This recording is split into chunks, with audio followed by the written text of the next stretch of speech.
Hello, Brian, and welcome back to Japan by River Cruise. I'm Bobby Judo. And I'm Ollie Horn. And joining us this week is anthropologist Joy Hendry, one of the UK's most respected experts on Japanese culture, who literally wrote the textbook on understanding Japanese society.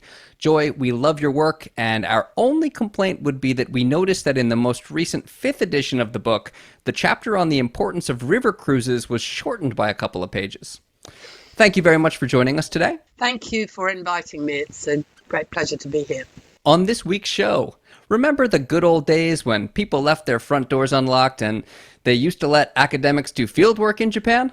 Joy does. We'll talk a bit about the effect of the foreign entry ban on academia and a lot about the decades Joy has dedicated to expanding the West's understanding of Japan. Plus, Ollie's got your weekly river cruise recommendation. Ollie? Yes, Bobby, this week's recommendation is a traditional Christmas-themed cruise, but adopting the traditions of the Scandinavian Norse people. We've been assured that the winter solstice tradition of burning wood every day until 12th night in anticipation of the return of the sun will be happening on board, and passengers are reminded to bring their own wood and not use wood they find on the boat. Also, I'll check in with that traditional Japanese music in English river cruise initiative that started up last year. It's proving to be surprisingly popular with both foreigners who like enka music. I read that wrong. It's proving popular with both of the foreigners who like enka music. All that and more. But first, today we're going to start with the news.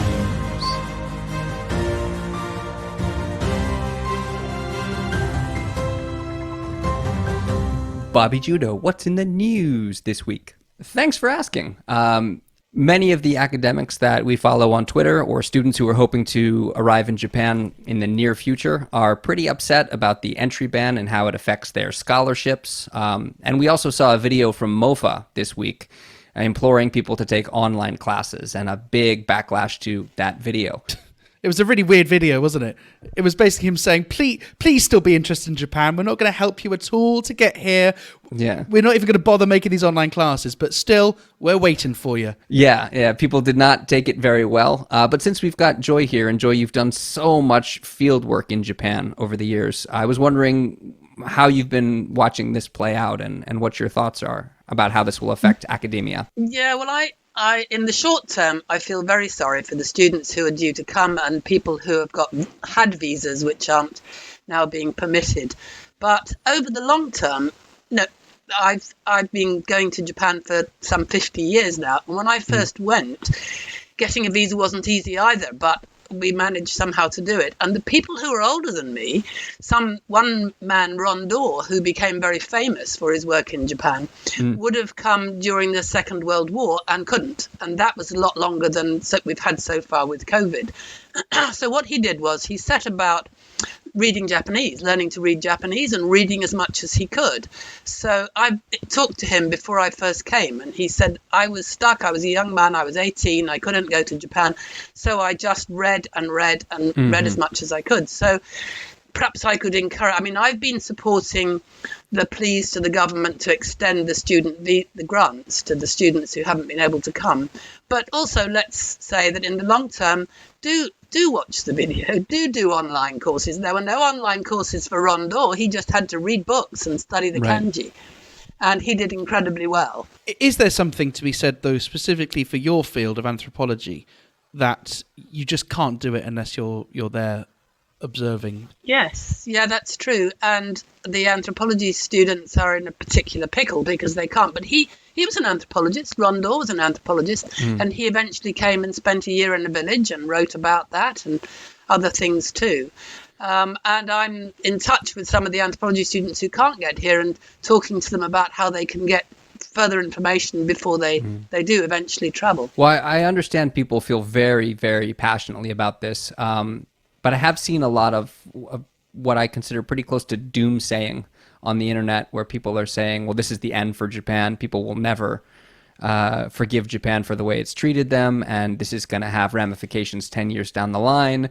When you don't have a generation of people who understand Japan in the military, in policymaking, in economics. But I do think there are already some really good initiatives that are coming out of it. Ollie, did you see some of our former guests like Chelsea Schneeder and Lindsay Santos and even Dr. Curtis, they're doing this kind of like doc share, where if someone is overseas and they need access to Japanese resources, they'll pull it and scan it and provide it. Yeah. I'm glad you brought this up, Bobby, because I'm absolutely livid as a copyright lawyer myself. I think they should be thoroughly ashamed of themselves. I had the opposite response. I was really excited. I was super excited because, Joy, we get a lot of academics on this show, and so usually we're talking to people who are very well versed in Japan, and Ollie and I do all our research on Twitter, and now they have to do all their research on Twitter too. But obviously, I'm being facetious. Like, I think it's mad that like you can write for a journal and still not get access to that same journal.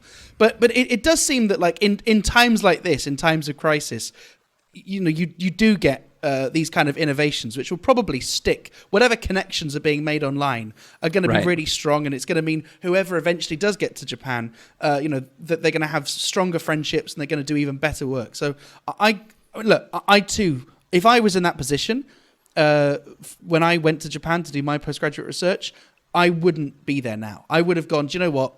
I can't take this risk. I can't stall for another 2 years. I can't afford it. I would have done something else, and this podcast wouldn't have happened. So that's how bad things could have got, Bobby. This podcast may never have been born. But I do like the fact that Joy is somewhat optimistic about the fact that things might not be too bad. Joy, in your decades of experience of teaching about Japan, how much has the internet changed somebody's ability to connect with a country? Hugely. It's an immeasurable amount, because it just wasn't there before. So you had to be in Japan to do the research that I did, and you couldn't be there with Japan. I mean, actually, I travelled to Japan by ship, and back in those days, the first time I went, there were ships going from Brazil to Japan, taking Japanese people settling Brazil to and fro. And I jumped on such a ship I think I caught it in Los Angeles and went to San Francisco and Hawaii with mostly Japanese passengers. And I wasn't in Japan yet, but I learned a huge amount by being on that ship. And, there were other ways in which you could learn about. I mean, I used to do Twitter, but I gave it up.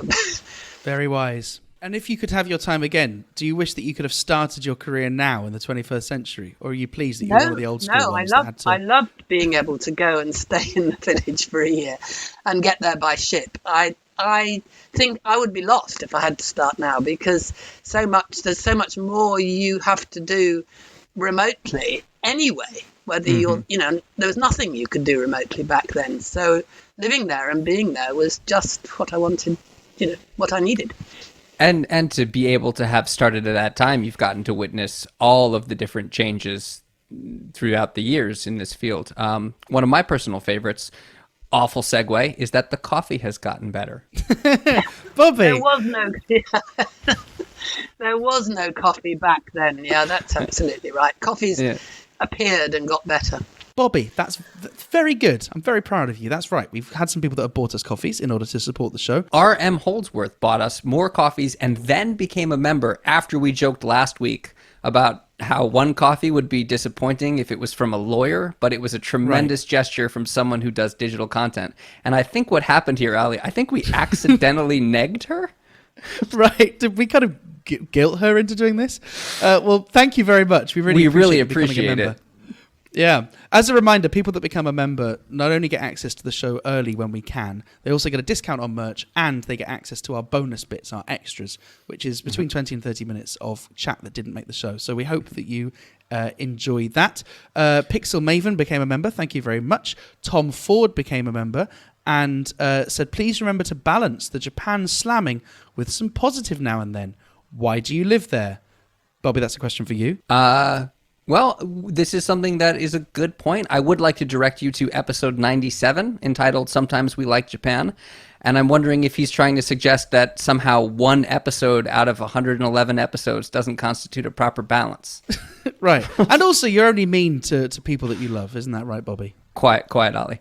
But it is a good point. I think it's something we'd like to be aware of as we move into the next year when we start our new season. And I think there's a great segment coming up in our holiday episode that really does kind of get into interesting and positive Japan history that, Tom, you'll probably want to check out. Thank you for joining. Great, and a good plug for the Christmas episode, which is going to be released next week. It's a bumper bonus episode with some of our favourite past guests and a past guest that we hate. And we hope that you enjoy it before we take a long Christmas break.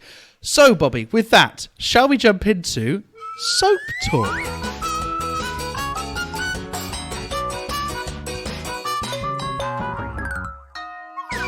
Bobby Judo, what's in the Soap Talk this week? This week in the Soap Talk, we'd like to talk to Joy about her book, An Affair with the Village. Joy, there's so many things that we could talk to you about. You've put out so much work about Japan, but the most recent one is An Affair with the Village, about your time in Kurotsuchi. Before we start to talk about it, could you just give our listeners an idea of what the book is? Yes, it's the background information about all the research I did in Japan in one village in Kyushu. And I went there to do my fieldwork as a doctoral student way back, and 45 years back, in fact, the secret is out. And I lived there for a year, and I went back over all of those years from time to time to follow up the research, to take my children, to do things there that I was doing elsewhere.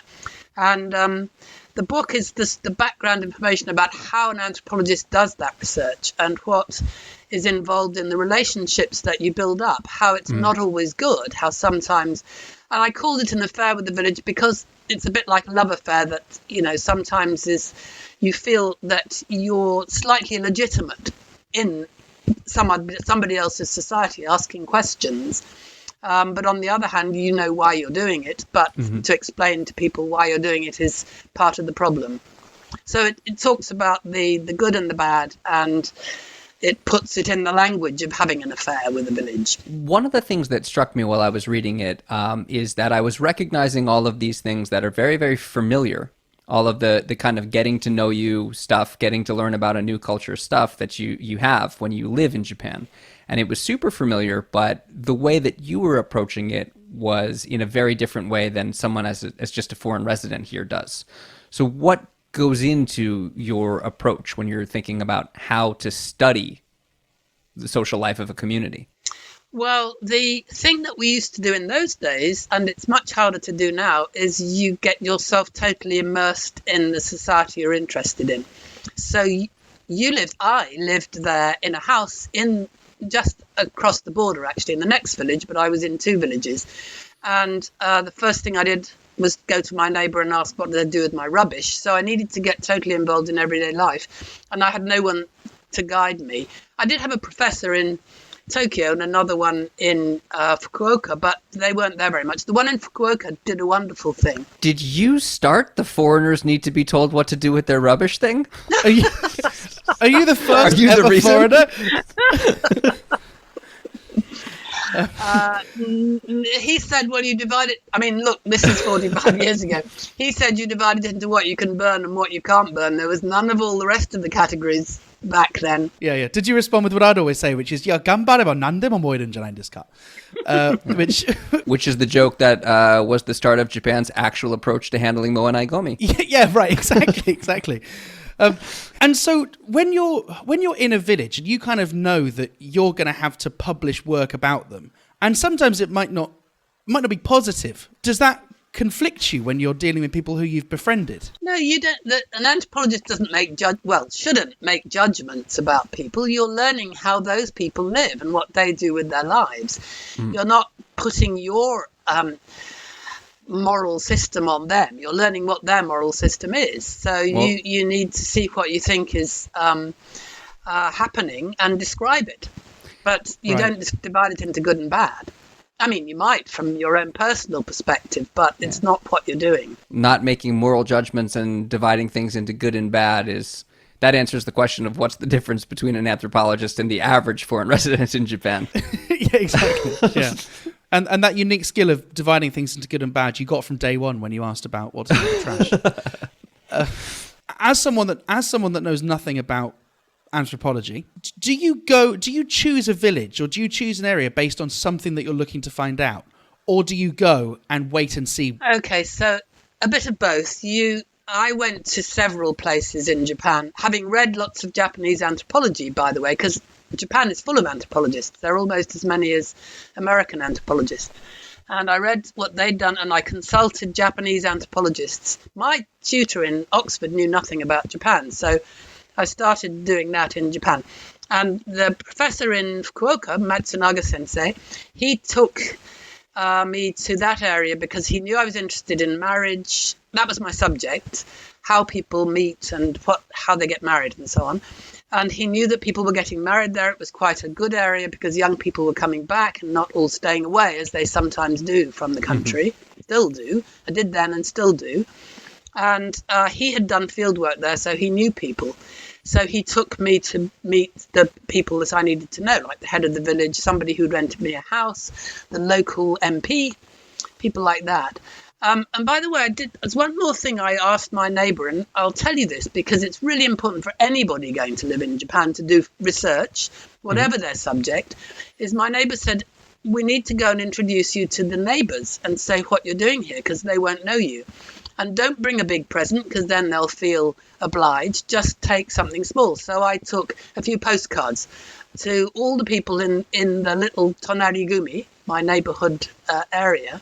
And I said what I was doing there and who I was. And many students who come back from Japan having done research in libraries never did that. And they said, I never met my neighbours. And I said, well, did you go and introduce yourself? And they said no. So I'm saying that now because I thought it might be useful for future people who aren't anthropologists but who go and live in Japan if they are allowed to get there after all. The other thing that struck me is you've said, this was 45 years ago. This was in the 1970s.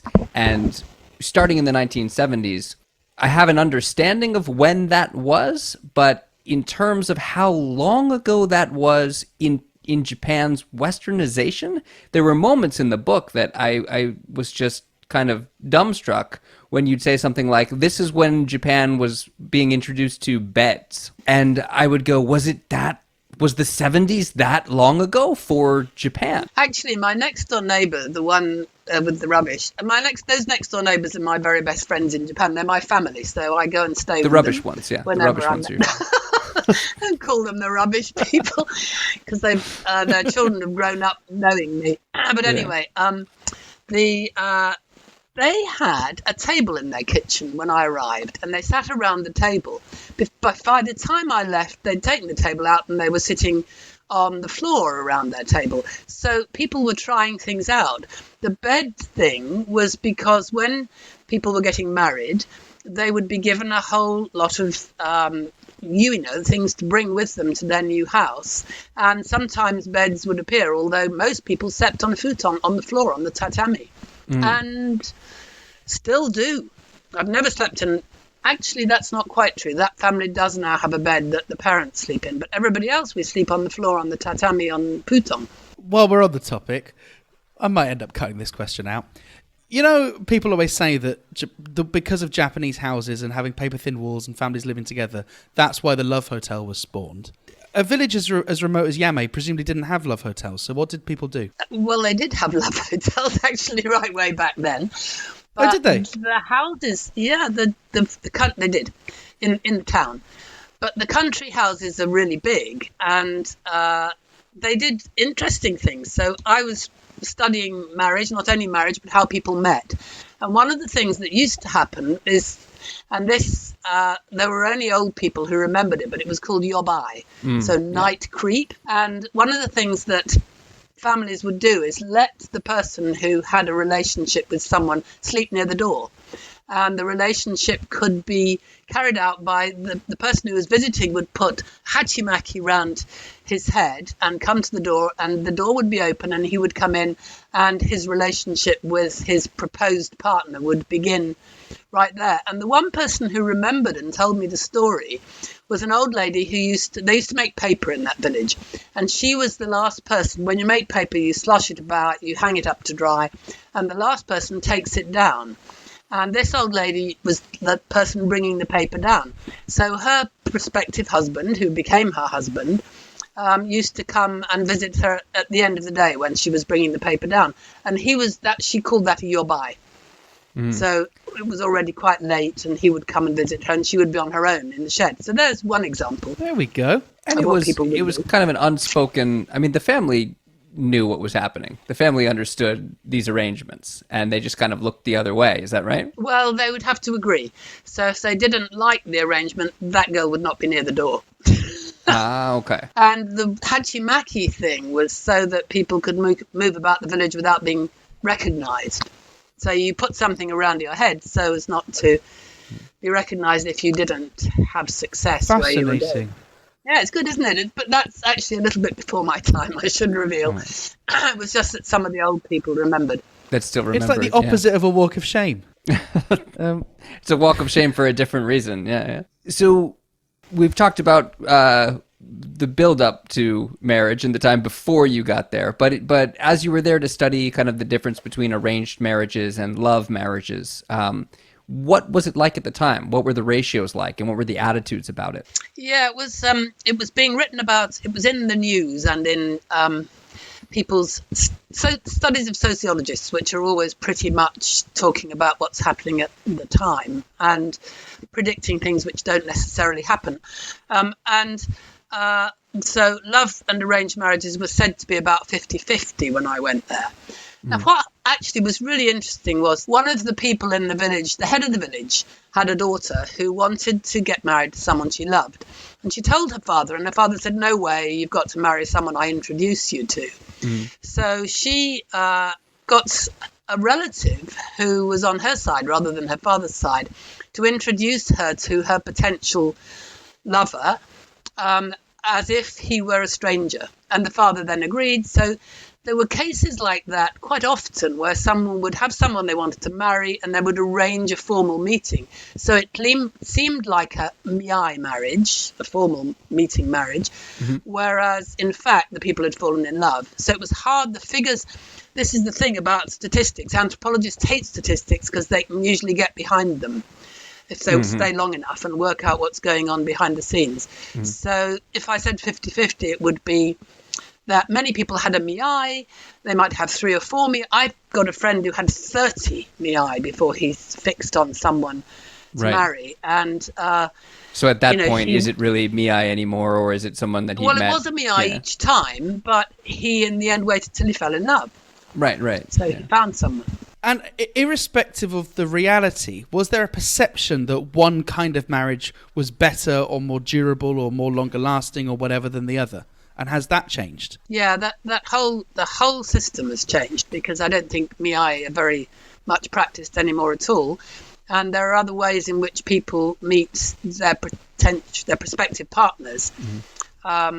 Whether they fall in love or not is entirely up to them. But the meeting arrangements are quite various, including online, of course, like other people. What was your, Bobby, how did you meet your spouse, your wife? Well, my wife and I met at an event, and after dating for about a year, we decided we wanted to meet the family, and her father originally refused to meet a foreigner. And I think his concerns were that we wouldn't be able to communicate, or one day I'd take his daughter out of the country and she'd never come back.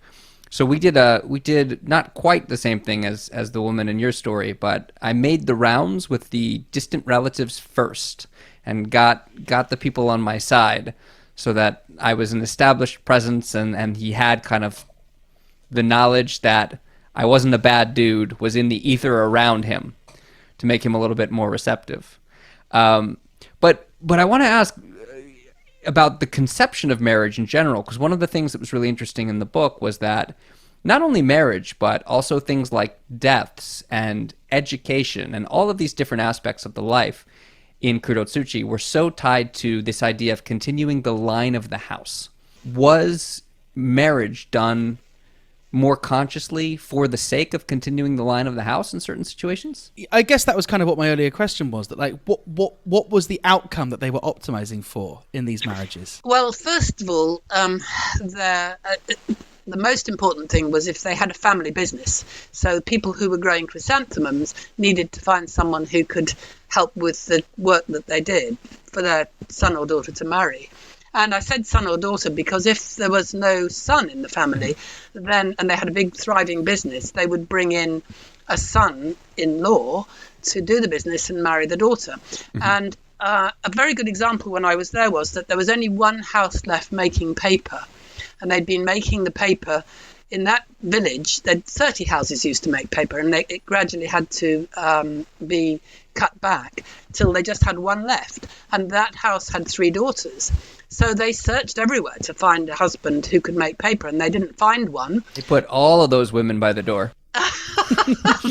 Well, she was a granny already, and her husband had already died. But the girl who married first, the eldest daughter, her husband came in and he brought land. And so a deal was made where he brought land, and they're still there. The family's still there. It's still continuing. And they're the most successful chrysanthemum growers in the village.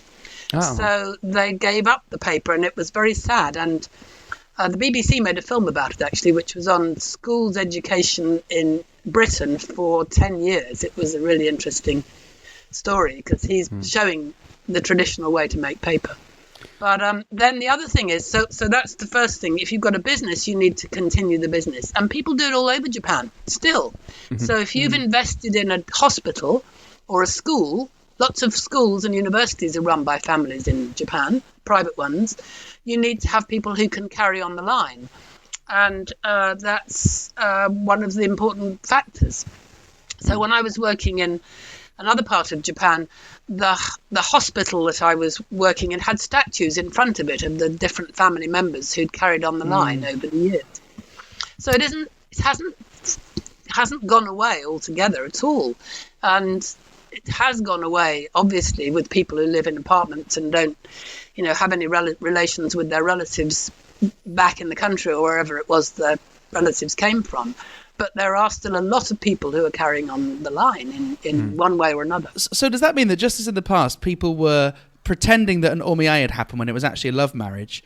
Could the opposite be now true today, that people are kind of meeting someone who they ostensibly are falling in love with, but in the back of their head, they're like, this guy knows how to make bolts? I don't know. I'm not still looking at marriage. I'm sure Bobby knows much more about marriage than I do. But it's true that when I was working there were the same situation. If a foreigner wanted to marry a Japanese person, then the family would at first complain. And that's why those are the rules. But when I was living in Yame, the only other foreigner who came there, except for my husband, and practically the whole year I was there, they rang me up. People rang me up and said, "We've got another foreigner in this town." There were no jet teachers, no bet teachers. And I spoke to this person and said, "What are you doing?" And he said, "Well, I would like to marry my Japanese girlfriend, but the family's complaining." So I said, "Don't worry, because I've met quite a few people like that, and the family will come round. You'll see, it'll be fine." Yeah. If it doesn't work out, you can come around my place and just sleep by the door. We'll find you another. Yeah, and even if the family complains at first, for 6 months, a year down the line, they'll eventually get used to you. So I guess marriage is just long-form anthropology.